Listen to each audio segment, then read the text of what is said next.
strategist and Fox News contributor David Webb and Democratic strategist Chris Kofinas. All right, gentlemen, your take on Rand Paul winning this evening. I'll start with you, David. Well, I'll tell you, there was not really much of a surprise there, Judge. After all, Rand Paul has gotten that, strong libertarian grassroots CPAC base. The surprise story tonight, though, Governor Scott Walker, who didn't put much into it and still comes in second. And I would say that a third part of this would be Jeb Bush, who came there, got a lot of boos in the beginning, but turned the audience around as he got a little deeper into issues, including immigration, and started getting applause. So Rand Paul, not a surprise win, but I think the surprise there is that Governor Walker did well and Jeb Bush coming in at number 5, but still turning the crowd around. Let me just ask you a question. You said something interesting, that Scott Walker didn't put much into it. What did you mean by that?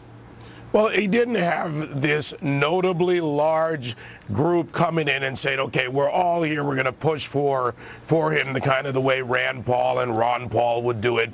That group that would come in and they would go out, they'd make a lot of noise. The Rand Paul supporters were there. The Ben Carson supporters were there. Certainly Governor Walker had his, but he didn't have obvious support. And it shows that he's gotten a lot of attention recently, and that has helped him show. And he went up there and delivered. Chris, I'm going to go to you. Are you surprised Rand Paul, third year in a row, wins? No, I'm not surprised. His hope, as kind of, if you will, the leader of the libertarian wing of the Republican Party, he's got a pretty strong young following. It's kind of unique in that way. So I'm not surprised by it that much. I don't think it really means anything, to be honest. That young following worked for Barack Obama.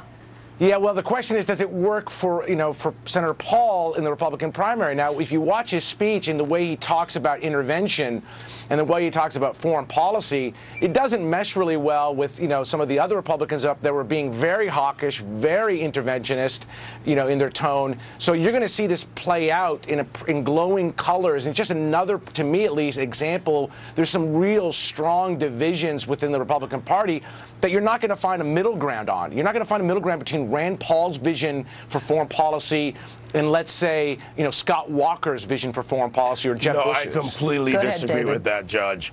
Look, this is the thing about CPAC and what it represents. We have something that the left does not. We actually have a confab where, whether you're a libertarian all the way to isolationism, social conservative, neocon, and everywhere in between, come together. And there are areas where there's an overlap and agreement.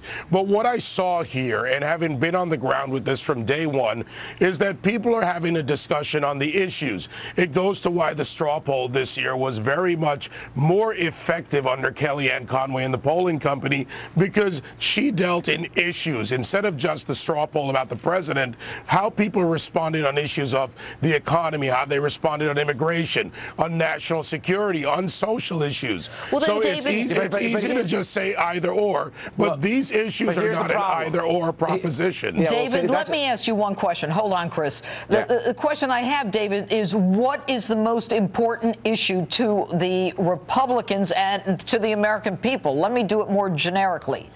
What is it? Right now, that answer, Judge, and based on what happened at CPAC, it's the economy and national security as you break down the polling data, but also as you talk to the people, as I did, who were there, talk to the activists, talk to the groups.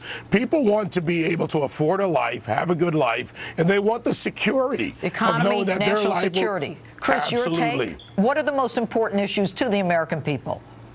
For the most part, the issues stay relatively the same in terms of economy, national security. That's not where really the question. The question is, what are the policies that are going to solve the problems in those issues? And when you watch some of these speeches, listen, it's not going to be a surprise that I say this, but I didn't hear anything different that you wouldn't have heard the last how many years? How many last decades? And the difference I think the Republican Party is still struggling with is national elections during presidential years are very different than midterm elections. And unless they find a way to appeal to the different demographics that come into those election years, they can't win. And when you look at Rand Paul and Walker and others... let me get this final thing in there. The American people are not happy with the way foreign policy is being handled.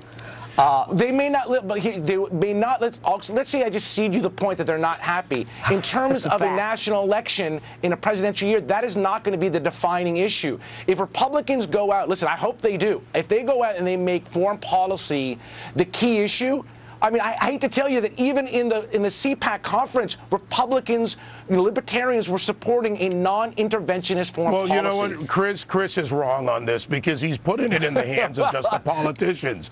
The American people, you can laugh all you want, but it's the American people. What I'm laughing about is hang on, Chris, let me finish, Chris. The American people. And this is not about what happens at CPAC. They're defining the issues based on the realities before them. There is a healthy debate to be had about foreign policy, but there's a healthy debate to be had about what is the right foreign policy footing for a world where American leadership has withdrawn and it affects our domestic security and our national security abroad. So a global threat exists, and that's a key issue. Thanks so much for being with us this evening. Great to be with you, Judge. All right. And up next, my opening statement and